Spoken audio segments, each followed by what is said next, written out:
Christmas is supposed to be the most joyful day of the year. Stockings, carols, family gathered around a fire. A season that is supposed to remind us of everything that matters. But on this particular Christmas season, in the winter of 2016, somewhere in the state of Arizona, a pregnant woman was sitting with the weight of a world that had just collapsed beneath her feet. Her husband had filed for divorce. She had not even been told yet. And according to court documents that would later be fought over all the way to the Arizona Supreme Court, he filed those papers knowing she was, in the words of his own legal memorandum, likely to give birth any day. He filed anyway. He moved to seal the records on the very same day. And the people around him, the people who knew, said nothing to her. Nothing at all. By the time this story was over, that pregnant woman would be standing in front of thousands of people, her hand raised, repeating the oath of office as the mayor of one of the largest cities in the entire United States of America. And before we go any further, I need you to understand something. The people who counted her out did not just lose. They watched her win. Stay with me. Because the story of Kate Gallego is one of the most remarkable, quietly devastating, and ultimately triumphant true stories this channel has ever told. Before we dive deeper into what happened, let us know in the comments where you are watching from. We would love to hear from you, and do not forget to hit that subscribe button so you never miss any of our upcoming videos. Now, there are 3 questions I want you to hold in your mind as we walk through this story together. The first question is this: why would a man file for divorce from his pregnant wife without even telling her, and then immediately move to bury those records from the public? The second question is this: what does a woman do when the life she built, the marriage she believed in, and the future she was carrying inside of her all collapse at the same time, in the same season, while she is also watching her mother fight a terminal cancer diagnosis? And the third question, and this is the one that is going to stay with you long after this video ends: what happens when the people who were supposed to love you, support you, and stand beside you decide instead that you are finished? What happens when they decide that a divorce, a newborn, and a broken home are the end of your story? The answer, in Kate's case, is something that not even her closest supporters saw coming. To understand what happened in December of 2016, you have to go back to the beginning. You have to understand who Kate Gallego was before the divorce papers, before the sealed court files, before the cameras and the courtrooms and the comeback that nobody expected. Kate Gallego was born Catherine Sarah Widland on October 21, 1981, in Albuquerque, New Mexico. Her parents were attorneys. She grew up in a household where education was not just encouraged, it was the foundation of everything. She was student body vice president at Albuquerque Academy. She earned a bachelor's degree in environmental science and public policy from Harvard College, one of the most competitive institutions in the world. She then went on to earn a Master of Business Administration from the Wharton School at the University of Pennsylvania. When people talk about Kate Gallego, they often skip past this part. They skip past the years of work, the discipline, the intellectual foundation she built long before anyone was paying attention to her. But it matters. It matters because the woman who would later be counted out was not someone who stumbled into strength. She had been building it for decades. She was not fragile. She had never been fragile. The world would just take a while to understand that. According to reports, Kate had originally hoped to be a clean tech entrepreneur. She cared deeply about the environment, about cities, about the way communities grow and breathe and change over time. She got involved with Phoenix through volunteer work on its Environmental Quality Commission, and somewhere in that process, she fell in love with the city. "I felt like Phoenix maybe could aim a little bit higher," she would later say. That single sentence tells you everything about who Kate Gallego is. She does not see things as they are. She sees what they could become. It was that same quality, that forward-looking, quietly determined vision, that would later carry her through the darkest chapter of her life. Now, she met Ruben Gallego at a charity auction at Harvard, in the months following September 11, 2001.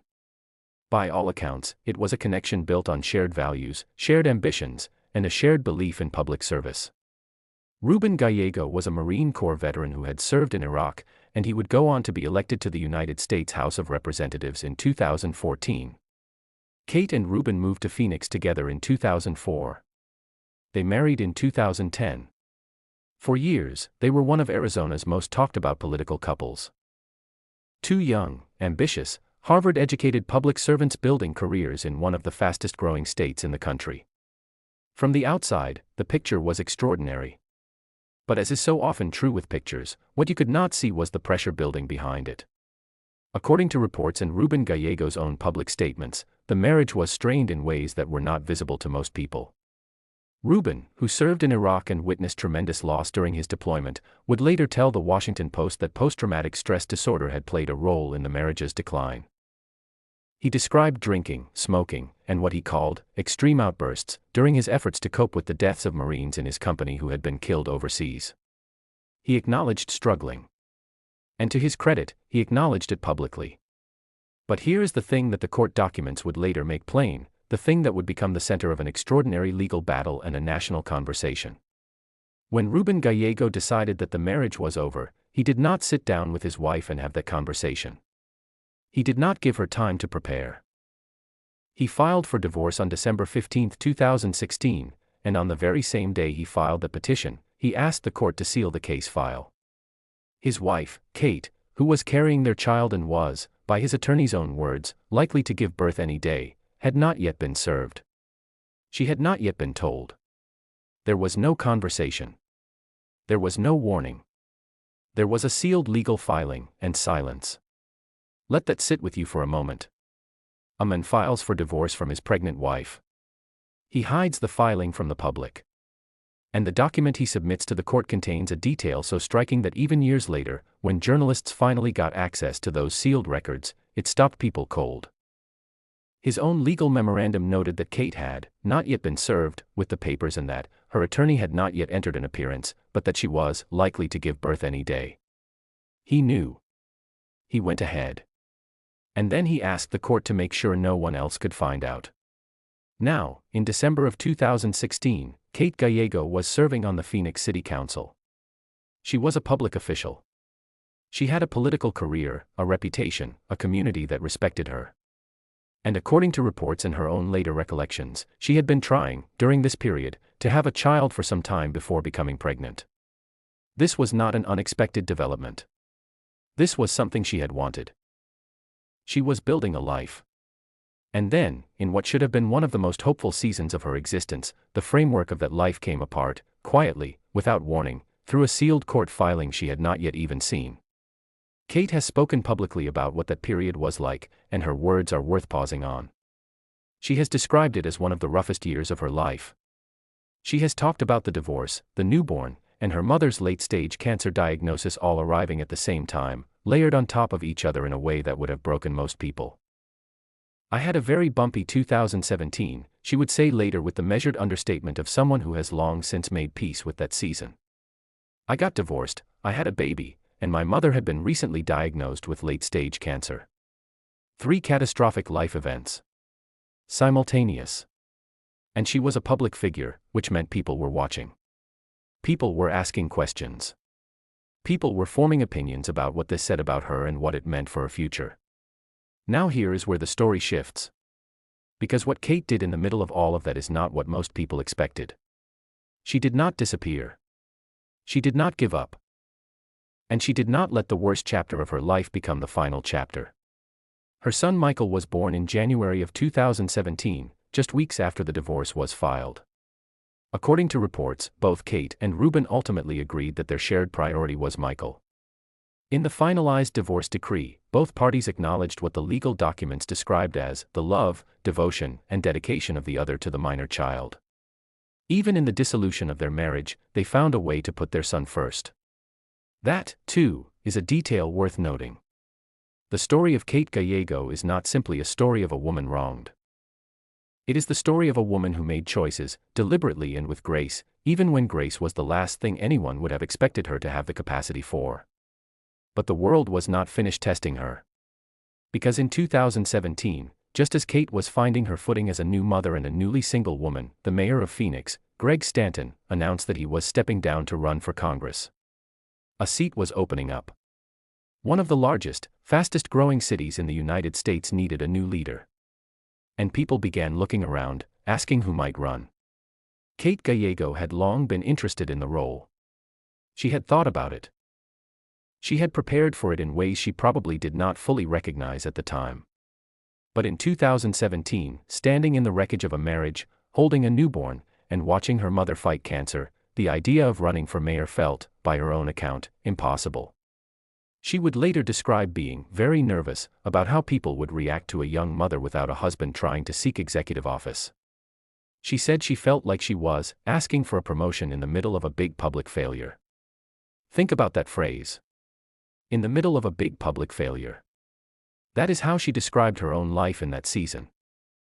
Not because she believed she had failed, but because she understood how the world was looking at her. And she was afraid that the world's assessment would win. And this is where the story takes a turn that so many people who have followed Kate Gallego's career cite as the moment everything changed. Not in the courtroom. Not in a political office. In a restaurant, with a group of her closest friends. Kate has recounted this moment in interviews, and it is one of the most important parts of this story. She was at a dinner, somewhere in Phoenix, with a group of women she trusted. And these women sat her down. According to Kate's own telling, they said to her, "We will have your back if you do this. We will make sure that you have the support to be a great mom and a candidate." That was it. No political analysis. No strategic calculation. Just a group of women who looked at their friend in the most difficult season of her life and said, "We are not going anywhere. We believe in you." Now, you and I both know that there are people in this world who, when they see someone struggling, get closer. And there are people who step back. The friends in that room stepped closer. And Kate Gallego, who had spent months doubting whether the timing could ever be right, began to see something shift. "I started sleeping through the night with the baby," she would later recall. "I got a little bit more perspective." And she made a decision. She entered the race late. She was behind. She was outgunned in terms of resources and name recognition among certain voting blocs. She was a single mother with a brand new baby, a mother fighting cancer, and a very public divorce that her political opponents could, and some did, use against her. According to reports, there were people who questioned whether she was too compromised by her personal circumstances to lead. There were people who looked at the picture she presented, young, divorced, new mom, and saw liability. They were not entirely wrong to recognize the risk. They were entirely wrong in how they evaluated it.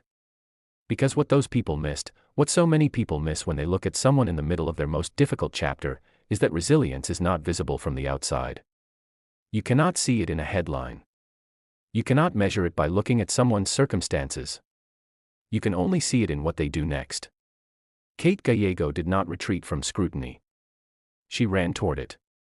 She ran a campaign that was grounded in her record, her vision for Phoenix, and her unshakable belief that the city could be something greater than it already was. She talked about economic development. She talked about the environment. She talked about building a future-forward city that worked for everyone. And she let her life, the messy, complicated, beautiful reality of it, be part of the conversation rather than something to hide. "People were willing to judge me based on my record," she would say later. "Not my divorce. Not my circumstances. My record." She was right. And Phoenix agreed. Now, while Kate was building her comeback, something else was happening quietly in the background.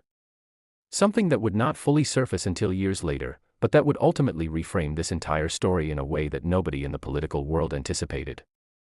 The sealed divorce records existed. They had been sealed at Ruben's request from the very beginning. And for years, they stayed that way. Ruben went on to marry Sidney Barron, a lobbyist whom he had met at the congressional baseball game in 2018.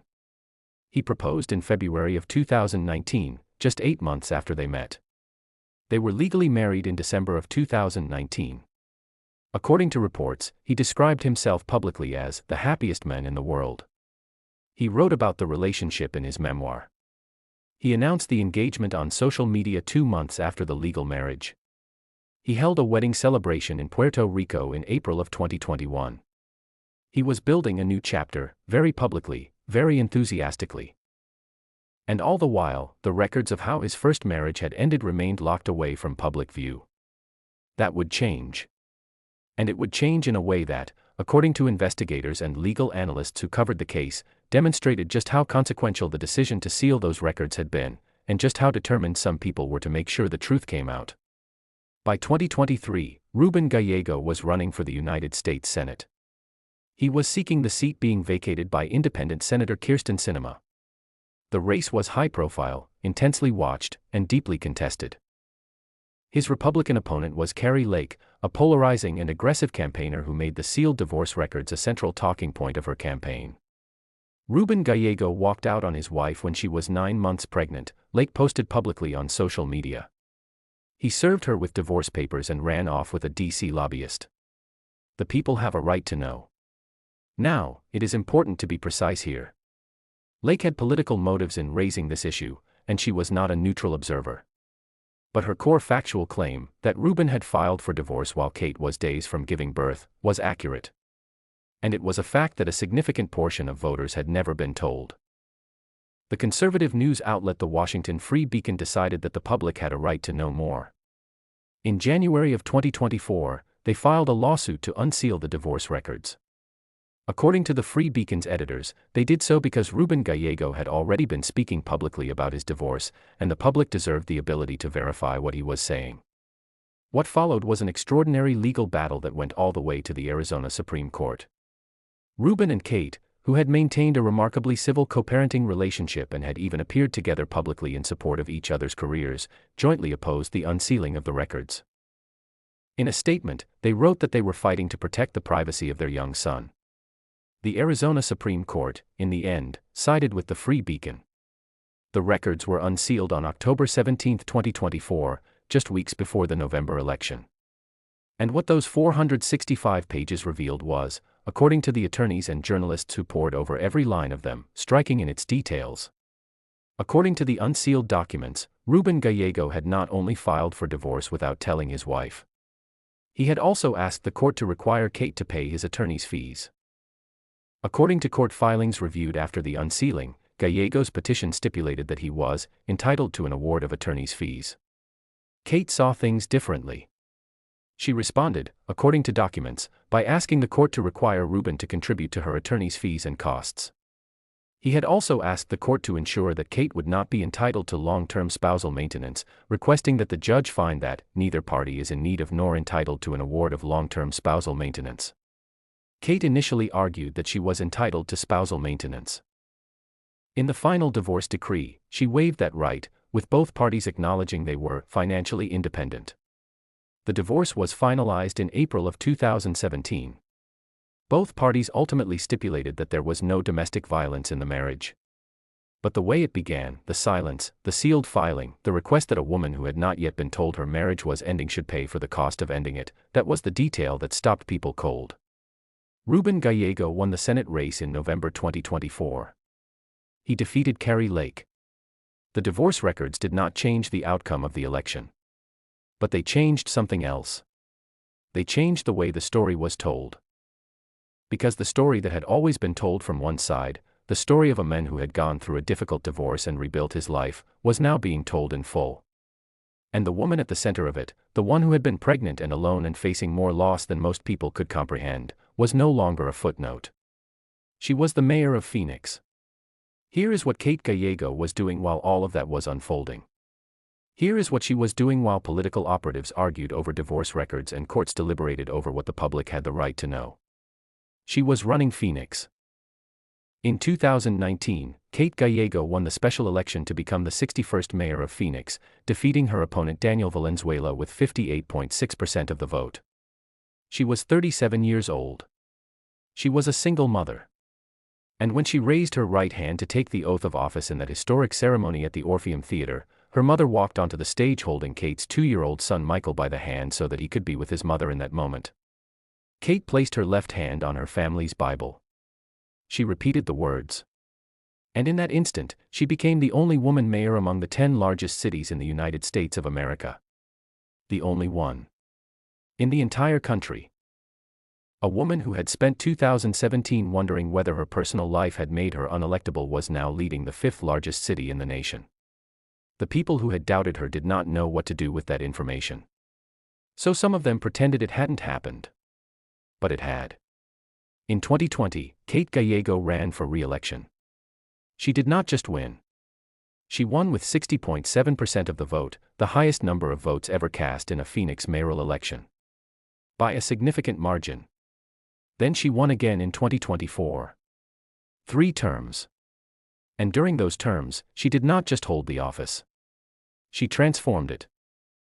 Under her leadership, Taiwan Semiconductor Manufacturing Company, known as TSMC, announced plans to invest $165 billion in advanced semiconductor manufacturing in Phoenix.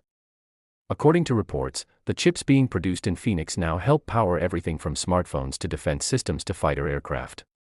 Phoenix, under Kate Gallego's watch, became a national hub of innovation, technology, and economic development.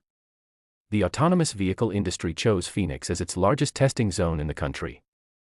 The city's airport became the first in the nation to offer autonomous robotaxi service, partnering with Waymo. The population and wage growth in the Phoenix metropolitan area began outpacing the rest of the United States under her tenure. These are not small accomplishments. These are the kinds of achievements that reshape a city for generations. And Kate did all of it while being a mother. While co-parenting with her ex-husband. While watching her mother fight cancer. While leading a city of more than 1.5 million people through a pandemic, economic upheaval, extreme heat, and the challenges of one of the fastest-growing urban environments in the world. She did it with what she described as a deliberate effort to be present, to listen, to prepare thoroughly, and to never wait for circumstances to become perfect before taking action. If there is anyone out there making a big life decision and you want to wait until your life is perfect, she told CNBC in 2025, I would say don't. My life has never been perfect. That single sentence. From the mayor of one of the great American cities. From a woman who was told by her circumstances, by her season, and perhaps by the silence of a sealed court filing, that she was finished. My life has never been perfect. And look what she built anyway. There is one more detail in this story that I want you to sit with, because it says something about grace that I think is worth naming out loud. Kate Gallego endorsed Ruben Gallego's Senate campaign in 2024. The men who filed for divorce without telling her, who asked the court to seal the records, who wanted her to pay his attorney's fees, that man ran for the United States Senate. And his ex-wife, the mayor of Phoenix, stood beside him publicly and said he had her support. They routinely appear together at events. They have raised their son together. They have put Michael first, consistently and visibly, in a way that speaks to a level of maturity and intentionality that very few people who have been through a painful divorce ever manage to achieve. That is not weakness. That is not naivety. That is a woman who made a deliberate decision to refuse to let bitterness define her. She already knew how that story ended. She had already lived the better version. And she chose, with full information, to be generous anyway. Now, I want to be clear about something. The unsealed court documents did not tell us everything. According to investigators and legal analysts who reviewed the records, the 465 pages that were made public contained standard divorce proceedings, including details on custody and child support arrangements, some of which were redacted. We do not know everything that passed between Kate and Ruben during those months. We do not know every conversation, every decision, every private moment. What we know is what the public record shows. And the public record shows a woman who was blindsided, who was carrying a child, who was losing her marriage and simultaneously losing her mother to cancer, and who chose, in the middle of all of that, to build something extraordinary. We leave the full judgment of character, of who was right and who was wrong in the private moments of that marriage, to those who lived it. That is not our place. But the choices Kate made afterward, those are public. And they are worth naming. There is a question I keep coming back to when I think about Kate Gallego's story, and I want to put it to you directly. We all have a moment.